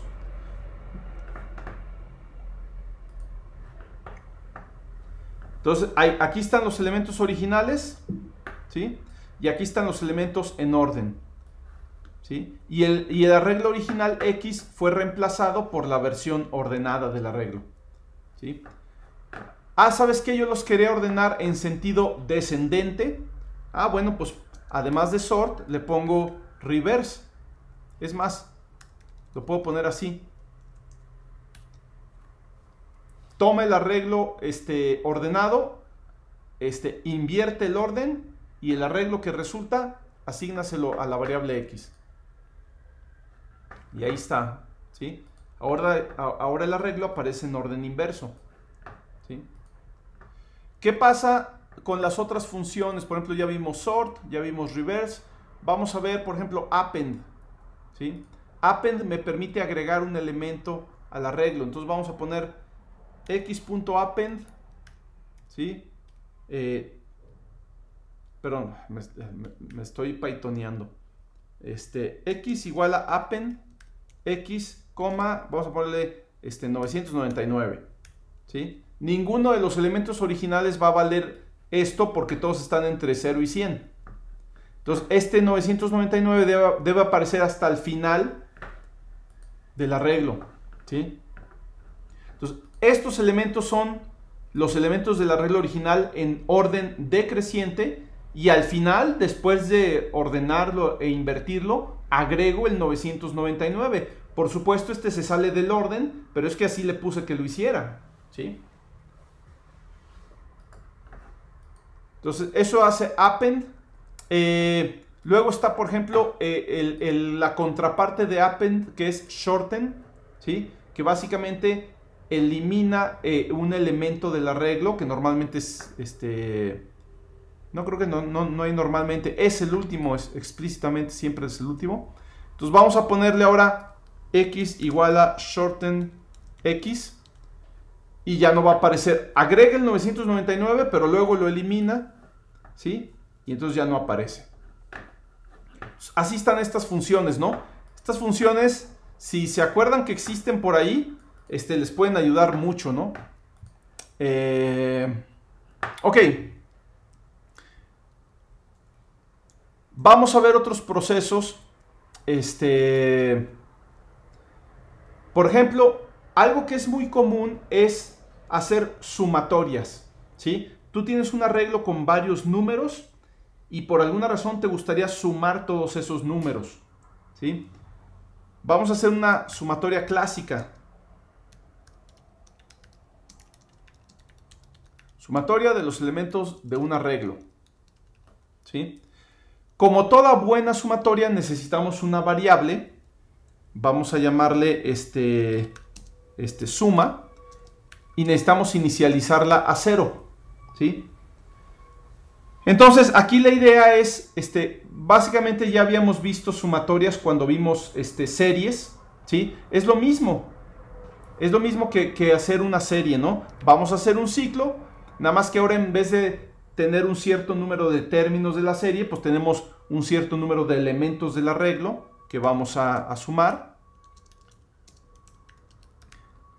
Entonces hacemos un ciclo que va desde 0 hasta x.length, de 1 en 1, y lo que vamos a hacer es ir acumulando en la variable suma el resultado de la misma variable suma más el siguiente elemento del arreglo, que es x subíndice y. ¿Sí? O sea, toma lo que llevas acumulado, agrégale el siguiente elemento del arreglo y guarda eso en la variable suma. Para el siguiente valor de i, toma lo que llevas acumulado, súmale el siguiente elemento del arreglo y así, ¿no? Entonces vamos a imprimir aquí. La suma es suma. ¿Sí? Entonces lo que dice aquí es que la suma de todos estos es 373. Vamos a checar nada más que coincida el dígito de las unidades. Tenemos, por ejemplo, 4 más 3, 7 más 3, 10 más 8, 18 más 9, 27 más 5, 32 más 1, 33. ¿Sí? En las unidades 3 y llevamos 3 en las decenas. ¿Sí? 3 más 8, 11. O sea, las 3 decenas que llevábamos más 8, 11, 19, 26, 31, 35, 36, 37, y ya, porque todas estas tienen 0 en las decenas, pues ahí está, 37, y el 3 que teníamos en las unidades, la suma es correcta, ¿sí?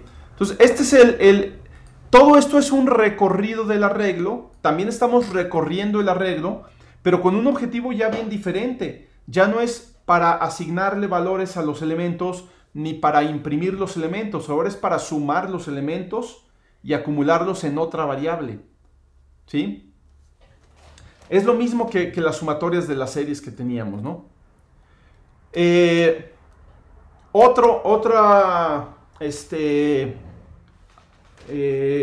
Otro recorrido clásico es para contar, ¿sí? Conteo de elementos que cumplen una cierta condición. La condición pues puede variar mucho. En este caso yo tengo números que están entre 0 y 100. Pues vamos a contar, por ejemplo, cuáles son menores que 10, por decir algo, ¿no? Entonces, nuevamente necesito una variable para llevar la cuenta, ¿sí? Un contador. Cuenta igual a 0. Antes de empezar, no he encontrado todavía ningún elemento, entonces empiezo con 0. Hago un recorrido del arreglo, o sea, hago otra vez un ciclo que recorra todos los elementos del arreglo. Y dentro del ciclo, lo que voy a hacer es decir, a ver, voy a checar cada elemento del arreglo. Si cumple la condición, entonces incremento el contador. Y si no, pues no. Entonces es tan fácil como esto. Si el elemento x subíndice y cumple la condición que yo quiero, por ejemplo, es menor que 10,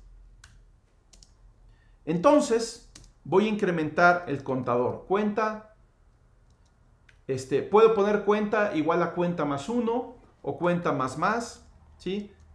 Ahí usen la notación que quieran. Cierro la llave del if, cierro la llave del for, ¿sí? Y al final vamos a imprimir la cuenta, ¿no? El número, no, ese es un hueso. El número de elementos que cumplen la condición. ¿Cuál condición? Pues la que puse ahí, ¿no? Es cuenta. ¿Sí? Vamos a ver, ¿sí? En este caso tengo un elemento y dos elementos que son menores que 10, o sea que solo tienen un dígito, ¿sí? La suma aquí están los elementos ordenados en orden decreciente. La suma de todos ellos es 485, no la voy a verificar, ya le vamos a creer a la computadora de no sé cuántos mil pesos que costó. Y el número de elementos que cumplen la condición que pusimos, que es ser menor que 10, es 2, ¿sí? Entonces, esto está padre. Ya empezamos a meternos en algo que se llama ciencia de datos. O sea, donde realmente empiezas a trabajar con datos, ¿sí?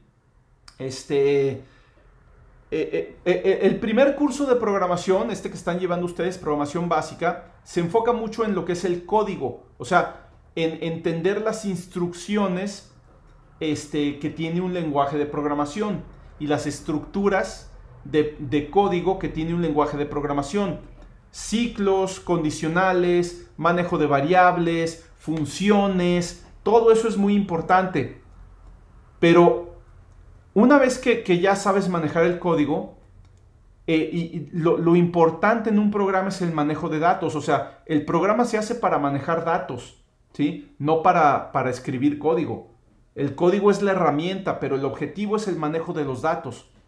Entonces, pueden ver ustedes que en el manejo de los datos tienes que involucrar todas las estructuras que vimos. O sea, nada más en esta línea, ¿cuántas cosas no estamos usando de las que hemos visto? ¿Sí? Primero, manejo de variables. Aquí estoy asignando valores a variables, incrementando variables, o sea, usando aritmética de variables, otro incremento de variables, ¿sí? Expresiones booleanas. Aquí estoy haciendo una comparación que me da un resultado booleano, verdadero o falso.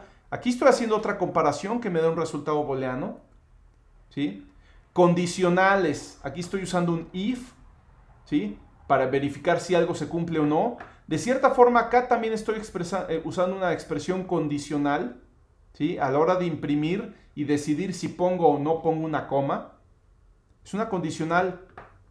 Ciclos.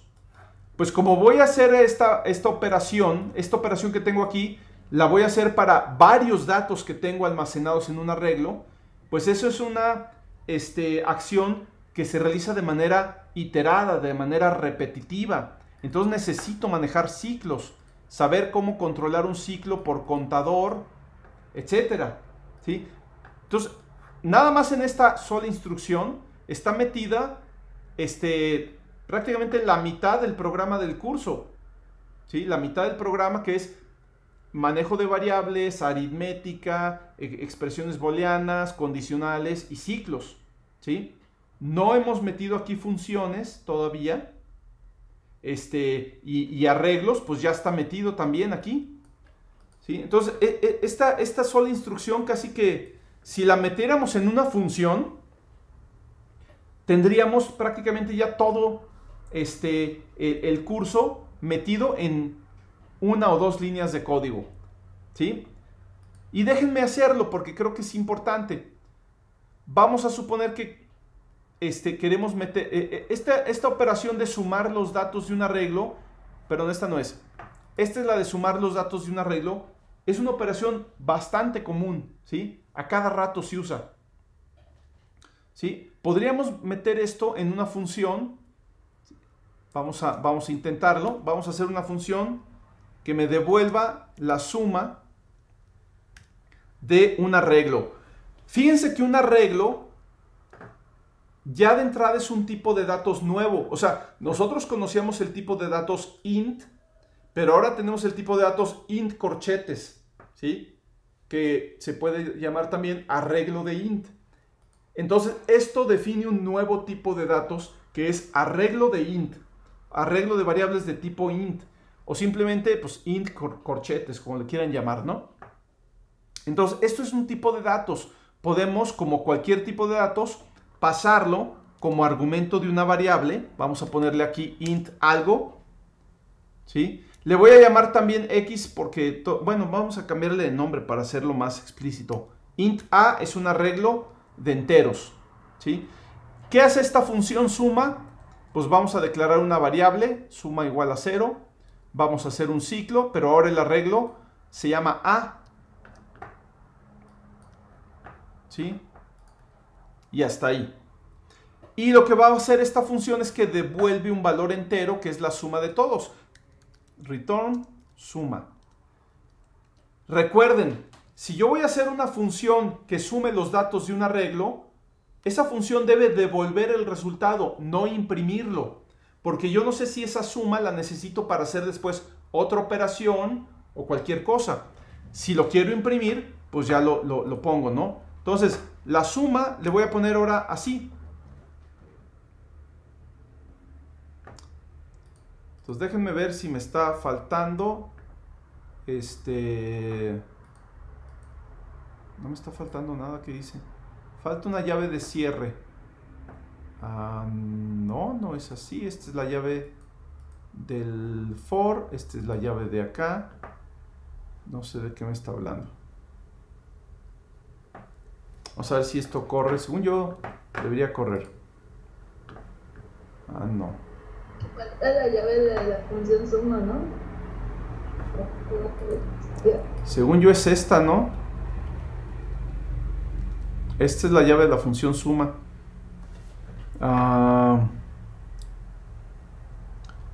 Pero se me hace que moví algo que no debía, no sé. No, perdón, ya sé que falta. No, claro. Falta que se me ocurrió hacer una función. Y una vez que haces una función, todo tu programa debe estar en funciones, ¿no? ¿Sí? Entonces, bueno, vamos a poner todo en una función setup. ¿Sí?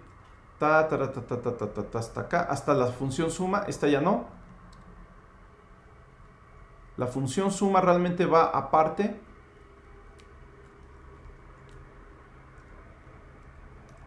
Ahorita les muestro cómo quedó. Y entonces todo esto ya va dentro de la función setup. Y aquí termina la función setup. Ok. Ya debe estar jalando esto. Y aquí, bueno, sí. La variable i se quedó como variable local de la función setup. Entonces ya no existía aquí dentro de la función suma. Bueno, no pasa nada. Pues nada más la declaro aquí y ya. ¿Sí? Entonces, bueno, aquí ya hay una función, ¿sí? Que, fíjense, toma un argumento que es un arreglo. Todo el arreglo, no es un elemento del arreglo, es todo el arreglo completo, ¿sí? Devuelve un resultado y lo que hace es calcular la sumatoria de los elementos del arreglo, que en este caso son de tipo entero, usando un ciclo, con las condiciones que estén involucradas ahí en el ciclo, etc. Y la función devuelve el resultado, devuelve el valor de la suma, ¿sí? No lo imprime, lo devuelve. Ya lo que yo quiera hacer en el programa con ese resultado es otra bronca, ¿sí? Bien, esta función usa todo lo que hemos visto, usa arreglos, funciones que llevan argumentos, funciones que devuelven resultados, ciclos, condicionales, porque ahí está una condición, bueno, una expresión booleana, ¿no? Manejo de variables, aritmética, ¿sí? Esta función lleva todo lo que hemos visto en el curso, prácticamente, ¿sí? Y para usarla simplemente llamamos a la función suma pasándole el arreglo. El arreglo es todo x, x es el nombre del arreglo, no le paso un elemento en particular, no le paso x subíndice 0 o x subíndice 3, le paso todo x, ¿sí? Y bueno, esto directamente me da la suma, ¿sí? Es lo mismo que ya habíamos hecho, pero ahora encapsulado en una función que ya lo hace para cualquier arreglo. Ahora cada vez que yo quiera sacar la suma de un arreglo, ya puedo usar esta función, ¿sí? No tengo que poner otra vez el ciclo cada vez. Lo mismo puedo hacer para imprimir los elementos. Por ejemplo, puedo hacer una función int imprime a la que le paso un arreglo. Perdón. Así. Y me lo voy a fusilar directamente de acá, ¿no? Voy a fusilarme lo que hace, lo que debe hacer la función imprime. Lo voy a poner aquí. ¿Sí? Perdón, la función imprime no debe devolver nada porque nada más imprime, no calcula ningún resultado. Aquí la variable i la volvemos a declarar de manera local dentro de la función imprime y el arreglo ya no se llama x, sino que se llama a. Entonces nada más le cambiamos aquí unas cositas y ya está la función imprime. Entonces ahora cada vez que yo quiero imprimir los elementos del arreglo, en vez de tener que poner todo este rollo, pongo imprime x. Imprime el arreglo X. ¿Sí? Y mi programa se empieza a volver mucho más, acá también. imprime X. Entonces mi programa empieza a tener como que se empieza a hacer más legible, ¿sí? Le asigno valores al arreglo y luego imprime el arreglo, ¿sí? Ordena e invierte el arreglo, ¿sí? Agrégale un elemento, luego quítaselo y luego vuelve a imprimir el arreglo. Y luego imprime la suma del arreglo, suma de X, ¿sí? Y ahí está, el programa hace lo mismo, pero ya que lo empiezas a hacer con funciones, dices, bueno, pues esas funciones están chidas porque me sirven para cualquier ocasión en que yo necesite tomar la suma de un arreglo o imprimir un arreglo. Ya me sirven para cualquier arreglo, ¿sí? Fíjense que no puedo poner print ln x, ¿sí? Sí lo puedo poner, pero me da un resultado bien diferente, me lo imprime así. Mi función imprime me lo pone en una sola línea. Entonces, la diferencia entre imprimirlo así, como lo imprime Processing por default, e imprimirlo en una sola línea, es que si mi arreglo tiene muchos elementos, imprimirlos así, pues básicamente me mueve todo lo que estoy viendo, ¿no? Entonces yo no lo quiero imprimir así como lo hace Processing. Quiero hacer mi propia función para imprimir arreglos y pues ahí está, ¿no? ¿Sí? Entonces, bueno, combinando todo esto, que es todo lo que hemos visto a lo largo del curso, vamos a ver que empiezo a tener las herramientas para realmente hacer análisis de datos, ¿sí? Y no importa si este arreglo tiene 10 elementos o tiene 100, yo puedo cambiarle ahora que el arreglo tenga 100 elementos y todo sigue funcionando. Claro, tal vez la impresión no es muy bonita, pero aquí estoy viendo los 100 elementos de un arreglo, ¿sí? Y los 100 elementos del arreglo ordenado, ¿sí? La suma de esos 100 elementos. ¿Y cuántos elementos cumplen la condición de ser menor que 10? 11, ¿sí? Debe ser aproximadamente el 10% de elementos los que cumplan esta condición, porque los elementos están entre 0 y 100. ¿Cuántos son menores que 10? Pues aproximadamente la décima parte, ¿no? Entonces sí, la décima parte de 100 elementos pues es aproximadamente 11. Entonces todo parece estar funcionando más o menos bien, ¿no? Podemos hacer estadísticas básicas, ¿sí? Por ejemplo, si quieren calcular el promedio de los elementos, ¿cómo le harían? El promedio es... ¿Qué pondrían para imprimir el promedio de los elementos?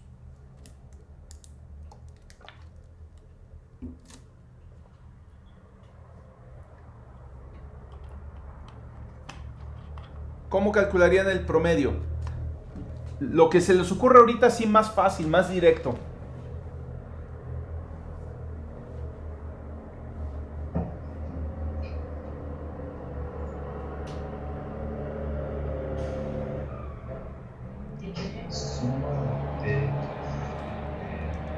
¿Suma de X? Perdón, no escuché bien. Entre X length, por supuesto. No sé si tenga que ser menos 1. Ah, no.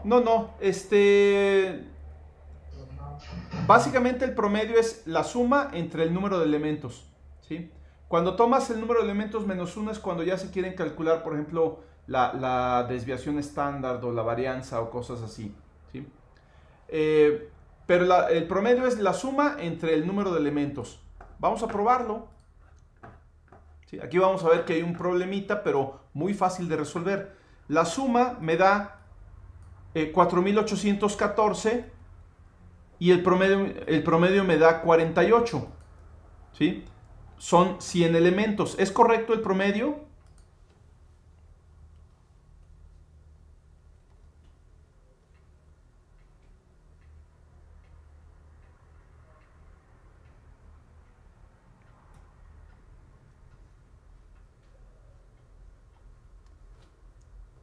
¿Es correcto ese promedio? No, pero tiene que ver con el tipo de variable, ¿no? Que es int. Por supuesto.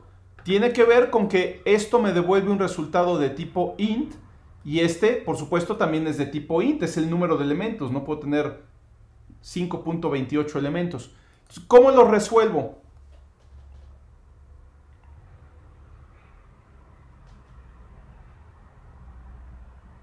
Pues transformándolo a tipo float.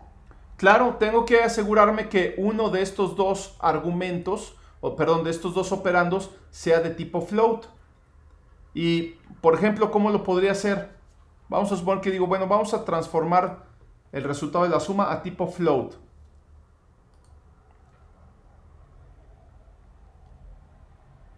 Fíjense, si puedo convertir de float a int, también lo puedo hacer al revés. ¿Sí? Entonces yo puedo decir, bueno, esto es de tipo int, suma de x, pero lo transformo a tipo float, poniendo float como función. ¿Sí? Toma la suma de x, conviértela a float y luego divídela entre x.length, pero como este ya es de tipo float, ahora sí me tiene que hacer una operación de punto flotante. ¿Sí? Y ahí está. Ahora la suma es 4.962 y el promedio es 49.62. Perfecto, ¿sí? ¿Y qué nos costó hacer el promedio? Pues nada, porque ya tenemos todo lo que necesitamos. La suma, ¿sí? Que lo obtenemos a partir de la función suma, y el número de elementos que lo obtenemos a partir de la propiedad length, ¿sí? Con esto ya estamos haciendo estadísticas muy simples, pero de una manera muy sencilla, ¿no? Entonces de eso trata el proyecto, ¿sí? De hacer estadísticas básicas con una base de datos. Pero antes de entrar a eso, vamos a ver la tarea, que son estos ejercicios de la sección 2.5. Y es básicamente lo que hemos estado haciendo, ¿sí? Fíjense, declare, inciso A, declare y cree un arreglo de punto flotante, nada más que ahora es de punto flotante, ¿sí? No es entero, con un cierto número de elementos. Digamos 10 elementos para probar, pero el programa debe ser lo suficientemente versátil para que si yo cambio el número de elementos y ahora le pongo 20 o 100 o 1.000.000, el programa lo puede hacer sin tener que modificar ninguna otra cosa más que el número de elementos del arreglo. ¿Ok? Entonces esto ya lo acabamos de hacer, nada más que ahora es de punto flotante. Asignar a cada elemento del arreglo un número de punto flotante aleatorio entre 0 y 10. ¿Sí? Utilice un ciclo controlado por contador. Ahí se menciona otra forma de recorrer los arreglos que se llama por iterador. Eso lo ven en el texto, pero todo lo pueden hacer con ciclos por contador, como lo hicimos ahorita. Calcule e imprima la suma, el promedio. Estos ya saben cómo hacerlos, lo acabamos de hacer, ¿sí? También el mínimo y el máximo de todos los elementos del arreglo, ¿sí? Hay que buscar cómo encontrar el mínimo y el máximo, ¿sí?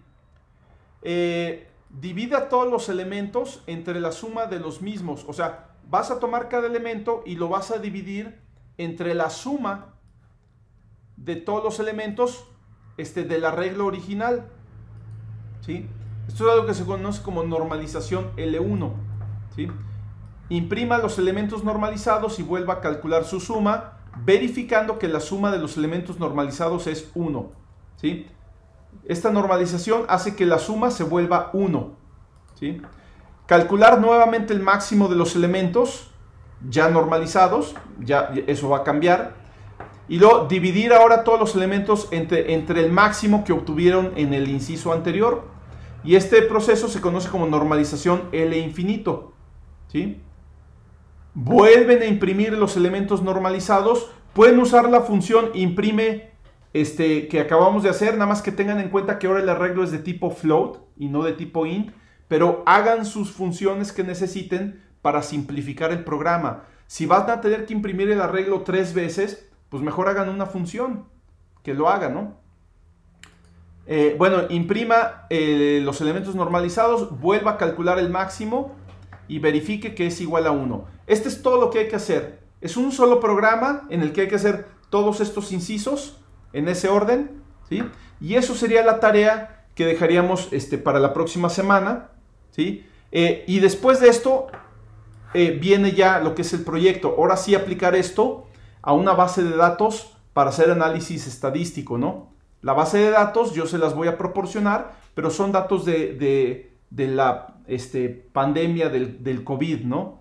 A como estaba el año pasado, porque ahorita la cantidad de datos es enorme, ¿no? Esto ya explotó la cosa, ¿no? Entonces déjenme poner aquí en Teams. Se me fue la ventanita de Teams. Ay, ¿dónde quedó? Aquí está. Entonces vamos a poner tareas.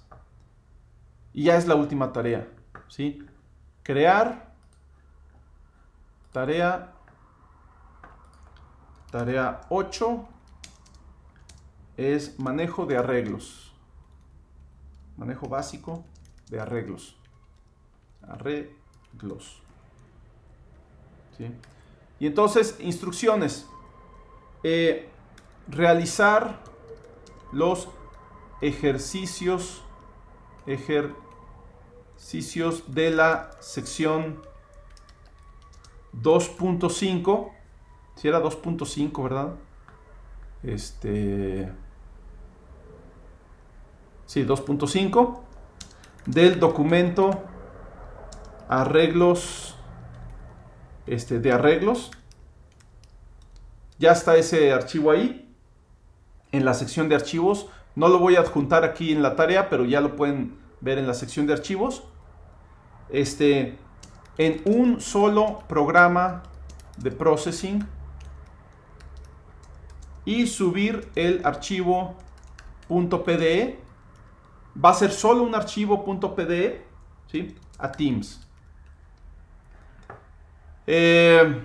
Puntos, bueno, no le estoy asignando puntos a la tarea, cuenta como tarea, pero sí vamos a ponerle una fecha no muy lejana para dedicarle pues por lo menos unas 2 semanas al proyecto. Entonces vamos a poner una semana, vamos a poner que para el siguiente jueves, de manera que si hay dudas las podemos ver el martes, ¿sí? Entonces la fecha de vencimiento va a ser el próximo jueves y pues creo que ya es todo, ¿no? Asignar, ¿sí? Y el martes empezamos a platicar sobre el proyecto, vemos las dudas que tengan sobre esta tarea, empezamos a platicar sobre el proyecto, sobre todo cómo van a cargar los datos del archivo. Voy a mostrarles el archivo de datos, es básicamente una tabla como una hoja de Excel, y les muestro cómo cargar los datos y todo, ¿no? Entonces, bueno, ya estamos sobre tiempo, una disculpa que me pasé un poquito, pero sobre todo quería mostrarles los ejemplos de imagenología médica y eso. Pero bueno, cualquier duda que tengan, la podemos ver el martes, ¿ok? Nos vemos el martes entonces, que tengan buen fin de semana, ¿sí? Y ahorita mismo trato de subir el video de la clase, ya lo voy a cerrar.